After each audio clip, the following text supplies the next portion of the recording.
Hi, good morning, everybody. Today's video is about how to help your child to think positively.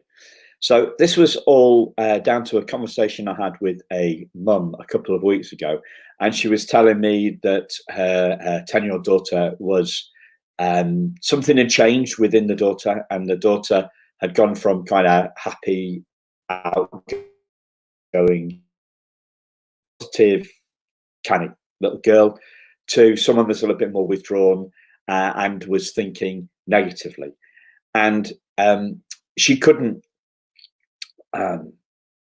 she couldn't change this, and that's what she was looking to do. She's looking to change the way that her child thought. And what struck me is that I'd been there. I'd been there too, not only as a child but as an adult. I've been in that place where I worried a lot, where I was negative, where I was swinging quite a lot between positive and negatives. Hello, Fiona. Good morning. Where I was swinging a lot between positive and negatives, and spending too much time in that kind of. I felt I spent too much time in that negative time. And what became clear to me is that I didn't know how to do what I wanted to do. I wanted to be more positive. Thank you, Fiona. Top shirt. Yeah, thank you. I wanted to think more positively, be more creative, be more proactive, and basically drive what I do forward. My goal is to make kids happy, is to work with parents to make kids happy. So that's my job, and I wanted to be more positive about that, but I didn't know how. And this mum didn't know how either. She wanted to change something within her child that she wasn't able to do, and she was actually getting more and more negative about it herself. So she wasn't kind of being that. Kids do what we do, as I'm sure you'll know. Kids do what we do, not what we say. And she was getting more and more negative about this. And kids will pick up on that. They have an inner kind of BS meter in their solar plexus, in the pit of their stomach, that allows them to see through lies or truth, or when. So she wasn't a role model. She wasn't modeling. She wasn't demonstrating. She wasn't being the positive force that she wanted her child to be. And she was feeling really guilty about that. Now, that is not the space to be in to change the way. There's no way she's going to be able to change the way her thing. She doesn't know how to change the way that she thinks. She isn't going to be able to show her child the way to change the way that that her daughter should change. Yeah, spot on, Fiona. So we're living. Fiona's comment is, our kids, they know if you're not genuine and secure in yourself, so they pick up on that. So a lot of my work, although my work came from making kids be happy, now and be confident, be courageous, think positively. Now it's shifting a little bit. It's shifting a little bit when it needs to. Obviously, only when it needs to. It's about empowering it's becoming about empowering the parents. If the parents are in that positive space, then obviously there's no challenge whatsoever. All I need to do is I need to show my process, train the mums and dads in my process of making the child happy. But if the parents isn't coming from a good space, then they need to learn the new skills, because it's a bit like you wouldn't try you wouldn't try and learn French from somebody that didn't speak French, would you? Or you wouldn't try and teach German if you didn't know how to speak German. It's a We're talking about here about language. We're talking about So when English, when the English is studied in schools, they call it literacy for a while.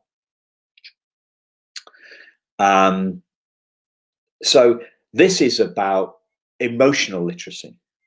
So being able to change how we feel and the thoughts that drive those feelings, because that's where thoughts only ever come from inside us.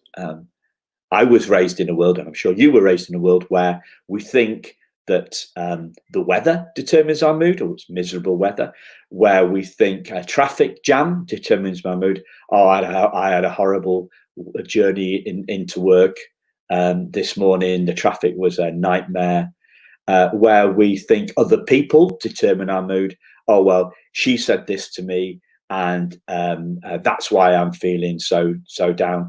Feelings are an inside job, and they only ever come from our thoughts, despite the fact it looks like they come from the outside world. So this is about developing a child's emotional literacy. And to do that, for me to be able to do that, I had to change my own outlook myself. I can't teach children to think. I couldn't teach children to think positively until I could do that myself, and neither can parents. It's as simple as that. So this is an interesting change in my business, taking all the stuff that I learned from my own kind of personal development and wrapping that up for parents, and then wrapping the stuff that I learned with kids up. It's a leap, though. Fiona's saying it's a leap, though, not to be affected by externals and to become resilient. Yeah, it is a leap. It's a leap. Spot on, Fiona. It's a leap, and it's a leap in our consciousness. It comes from when we see something new, when we see something different, when we have a new thought. We're stuck in our habitual thought until we see something different. And when I first knew that I was onto something, this with the kid stuff, was when a little girl told me. This was my fourth workshop in schools, which was back in December 2013.